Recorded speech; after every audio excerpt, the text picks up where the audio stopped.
Que le nom du Seigneur soit béni ce matin. Qu'il soit glorifié. Qu'il soit honoré, celui qui vit et qui règne dans tous les siècles. Déjà, nous allons partir dans Matthieu chapitre 8. Alléluia. Le livre de Matthieu chapitre 8, c'est notre message de ce jour. Alléluia.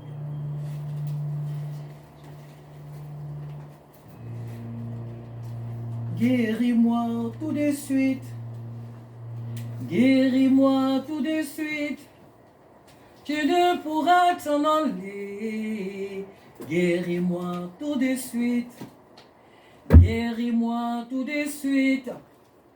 Guéris-moi tout de suite. Tu ne pourras t'en aller. Guéris-moi tout de suite. Tu ne pourras t'en aller. Guéris-moi tout de suite. Bénis-moi à l'instant.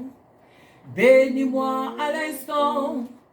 Tu ne pourras t'en aller. Bénis-moi à l'instant. Tu ne pourras t'en aller. Bénis-moi à l'instant. J'ai besoin de ta grâce. J'ai besoin de ta grâce. Tu ne pourras t'en aller. J'ai besoin de ta grâce. Tu ne pourras t'en aller. J'ai besoin de ta grâce. Oh oui, bénis-moi à l'instant. Bénis-moi à l'instant. Tu ne pourras t'en aller. Bénis-moi à l'instant. Tu ne pourras t'en aller. Bénis-moi à l'instant. Guéris-moi tout de suite, Jésus. Guéris-moi tout de suite. Tu ne pourras t'en aller. Guéris-moi tout de suite.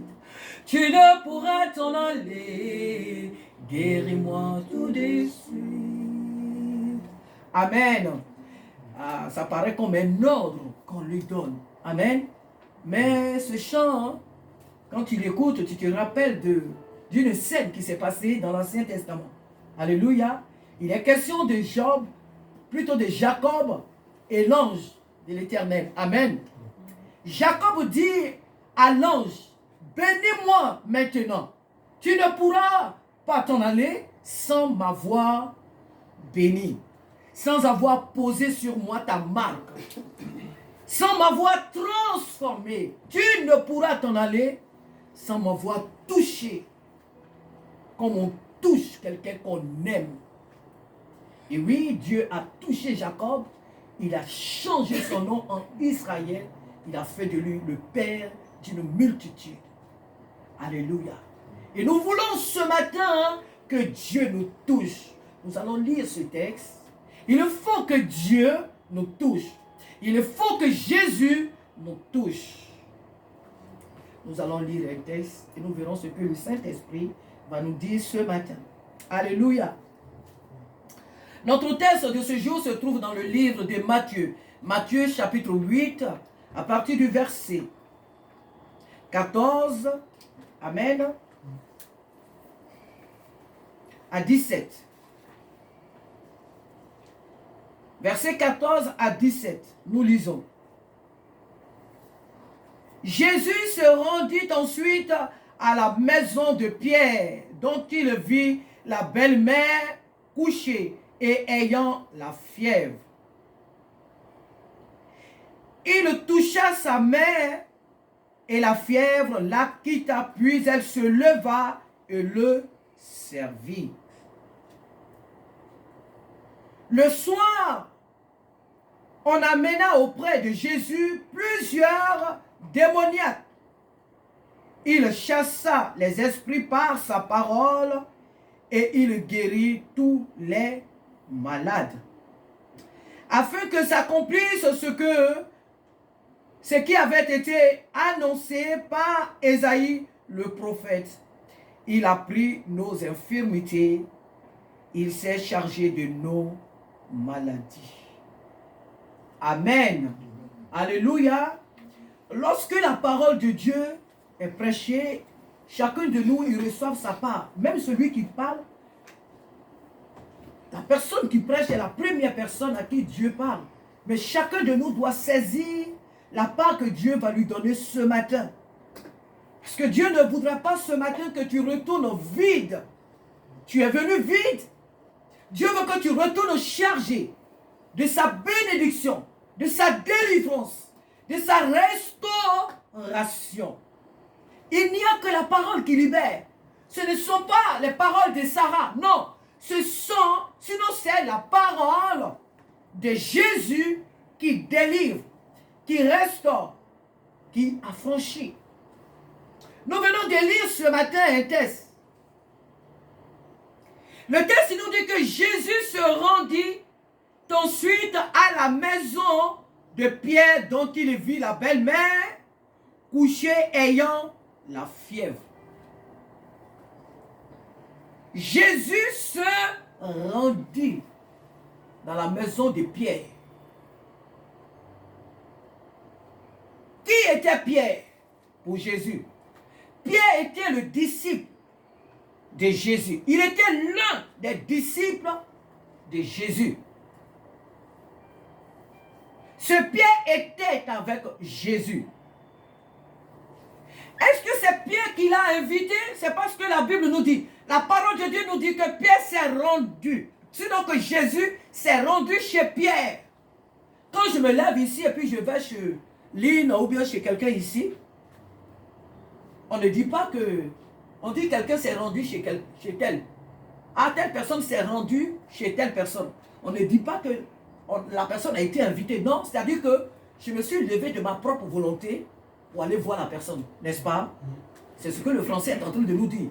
Jésus s'est rendu. Vous êtes des élèves, hein, si ce n'est pas vrai. Écoute, la parole de Dieu, c'est... La maison de Dieu, c'est une école. Alléluia. C'est une école. La Bible nous dit que Jésus se rendit. Ce n'est pas Pierre qui a dit à Jésus, viens chez moi parce que ma belle-mère est malade, donc Jésus vient la guérir. Non. Jésus, de sa propre initiative, Jésus de par sa propre volonté, il s'est rendu avec Pierre chez lui.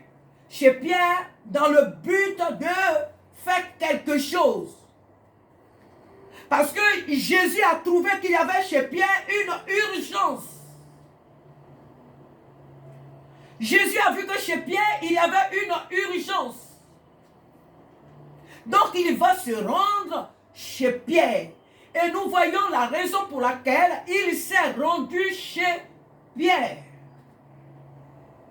Lorsque Jésus arrive chez Pierre, la Bible nous dit qu'il a trouvé là une personne qui n'est pas n'importe quelle personne, qui n'est pas étrangère à Pierre. C'est la belle-mère de Pierre. C'est la femme qui a couché sa femme. Donc cette femme fait partie de la famille de Pierre. Et Jésus va partir dans le but de la guérir. Notre Jésus était Jésus reconnaissant. Déjà à ce verset, mon frère, ma soeur, le Seigneur vient te dire à toi et à moi qu'il n'est pas dans notre vie que seulement pour nous dire prie, jeûne, prie, va évangéliser, va, prie, il faut prier, on est chrétien, il faut prier, il faut jeûner, il faut prier et il faut prier et il faut prier. Jésus ne s'occupe pas que de notre vie spirituelle. Jésus ne regarde pas que notre vie spirituelle. Tout ce qui concerne notre vie concerne aussi Jésus.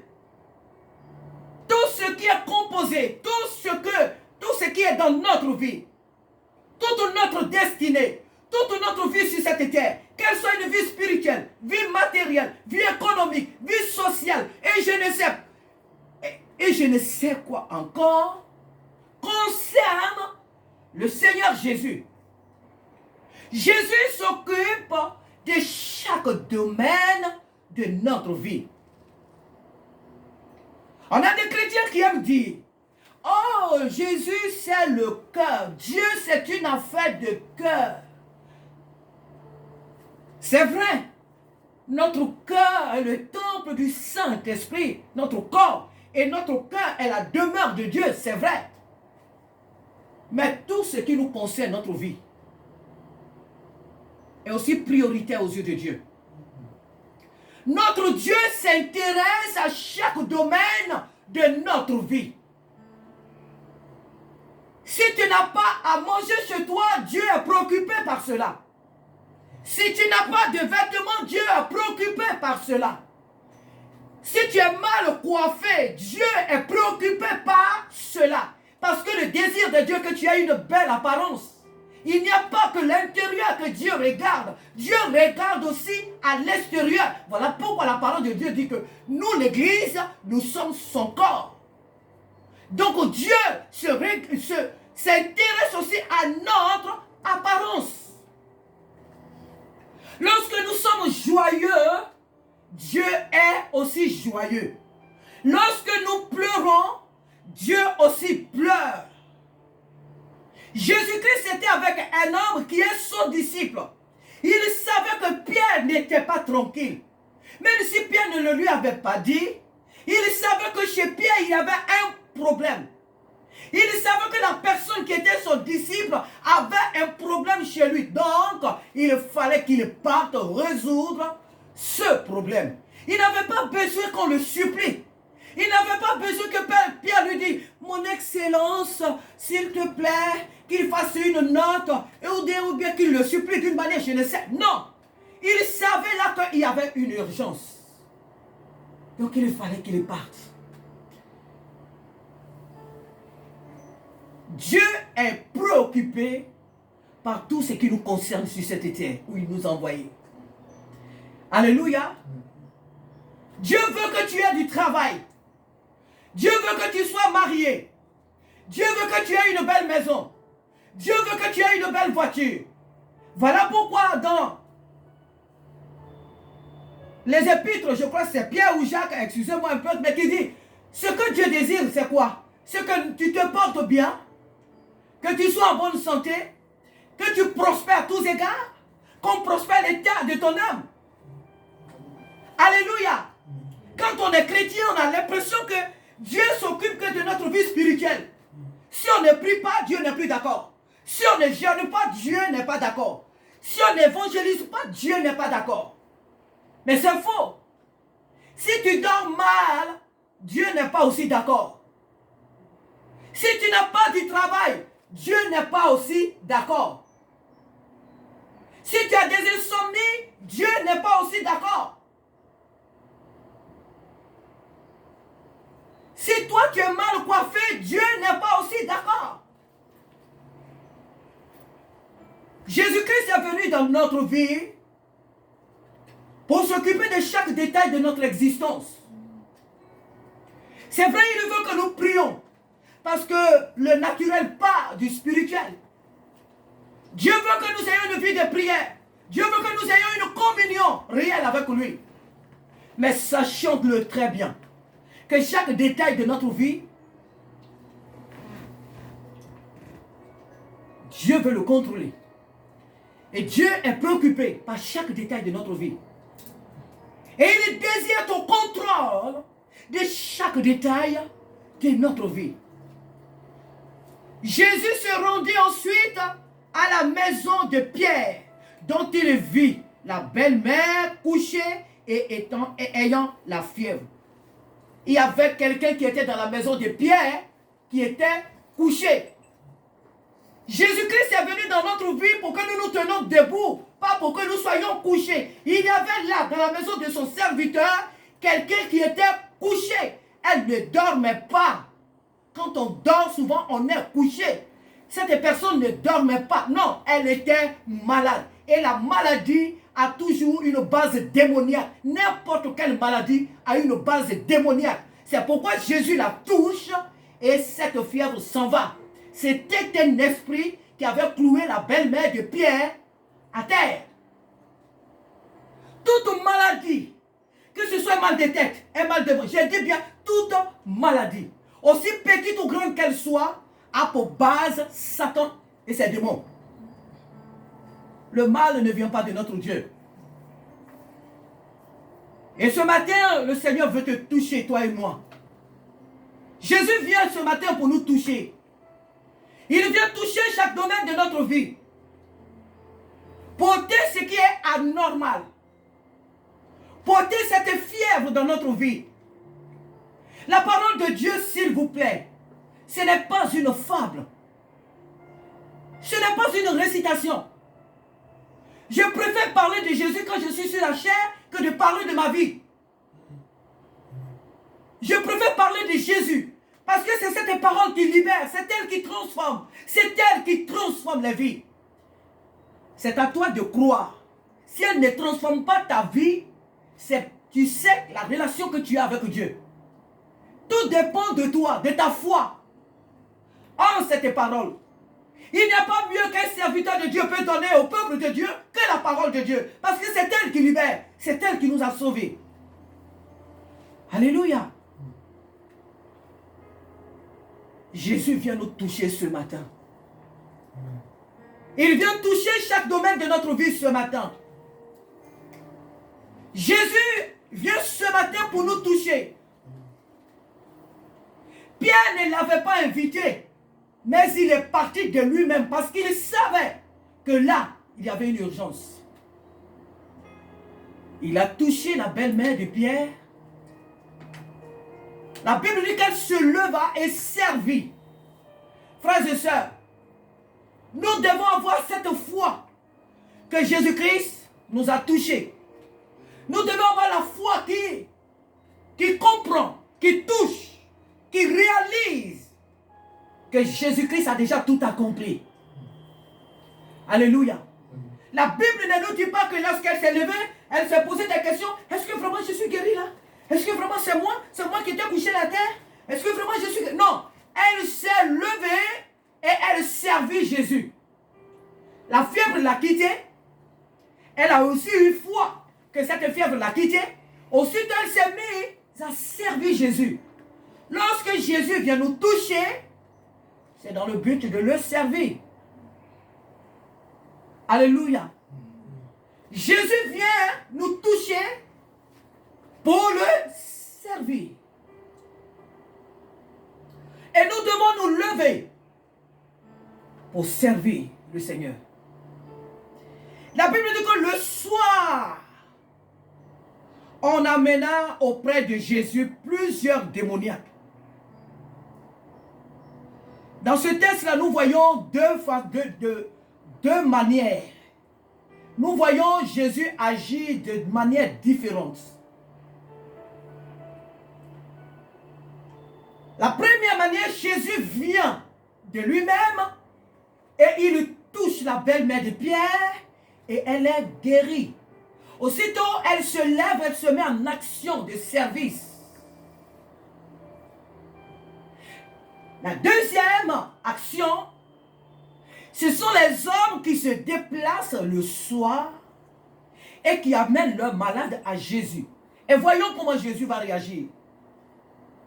La Bible ne nous dira pas que Jésus va les toucher. Qu'est-ce qu'il fait? Le soir, on amena auprès de Jésus plusieurs démoniaques. Il chassa les esprits par sa parole et il guérit tous les malades. Il les chassa par quoi? La Bible ne nous dit pas que Jésus va les toucher. Non. Il utilise sa parole et par sa parole, il va chasser les démons. Il va guérir en un mot tous ces malades. Alléluia.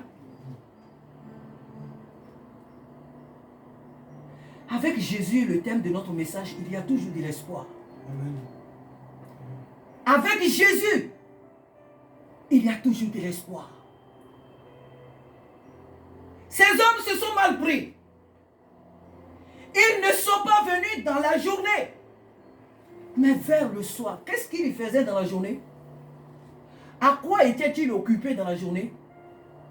Et c'est le soir qu'ils amènent. Au moment où le temps est sombre, les gens cherchent à se fatiguer de leurs travaux de la journée. C'est en ce moment-là qu'ils amènent leurs malades à Jésus. Jésus ne va pas les chasser. Il dit, venez à moi, vous tous qui êtes fatigués et chargés, et je vous donnerai du repos. Jésus ne les chasse pas pour dire, oh, j'ai été tellement occupé toute la journée, j'ai eu tellement de choses à le soir, ce soir je vais me... Non, Jésus les accepte. Jésus les reçoit. Il utilise sa parole. Et par cette parole qui sort de lui, il va chasser les démons, il va guérir les malades. Ici, ce texte est en train de nous dire que notre Dieu, ce Jésus pour lequel nous sommes là ce matin, agit de plusieurs manières dans nos vies. Jésus n'est pas obligé d'agir dans ta vie comme il agit le matin ou comme il agit l'année dernière. C'est à toi d'être attentif. Jésus a touché la belle main de Pierre. Ici, il va utiliser sa parole. Alléluia. Ici, il va utiliser sa parole pour chasser les démons. Notre Dieu est Dieu. Mais comme le dit le thème, ils sont arrivés le soir. Ils sont arrivés tout désespérés. Mais Jésus-Christ a répondu à leurs attentes. Jésus-Christ a apporté la guérison. Jésus-Christ a apporté la restauration. Et ces hommes sont partis restaurés, guéris, transformés. Dans le Psaume chapitre, je vais le lire rapidement. Psaume chapitre 107, la Bible nous dit ceci. Alléluia.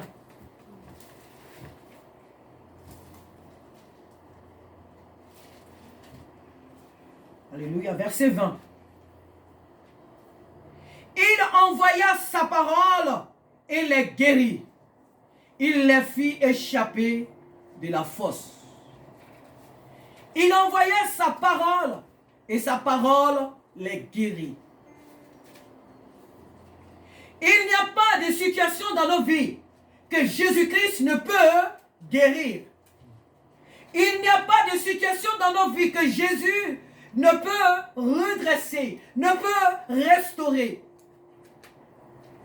Il a touché la belle-mère de Pierre. Ici, il va utiliser sa parole pour chasser les esprits.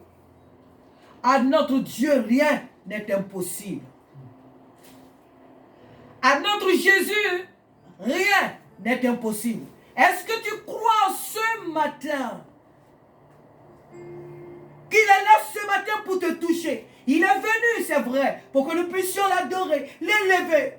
Nous apportons à l'Éternel, mais n'oublions pas que lui, lorsqu'il est là, il apporte aussi sa bénédiction. Il apporte sa grâce. Il apporte la guérison. Il apporte ce qu'il est lui-même. Et ce qu'il nous apporte, c'est la restauration. Il dit, car je connais les projets dans Jérémie, les projets que j'ai formulés pour toi, les projets que j'ai formulés pour vous, projets de paix et non de malheur, afin de vous donner un avenir et de l'espérance. Ce que le Seigneur désire ce matin, c'est que tu sois délivré. Alléluia. Ce que Jésus-Christ désire ce matin, c'est que toi et moi nous soyons libérés. Ce que nous soyons transformés. Ce que nous soyons guéris. Alléluia. Ce que Jésus désire ce matin, c'est que nous soyons bien. Sur le plan spirituel, matériel, économique, social, financier. Sur tous les plans de notre vie, Jésus est venu pour combler notre vie. Mais s'il y a des choses qui apparemment tardent, comme ces hommes ont tardé, sont arrivés le soir, n'oublions pas que même dans la nuit sombre, notre Dieu est en action. Alléluia. Car nous les hommes, souvent nous sommes pressés, mais notre Dieu a le temps. Il a guéri la belle-mère de Pierre en pleine journée. Et ces hommes, il va les libérer le soir. N'oublions pas que notre Dieu est le maître des temps et des circonstances.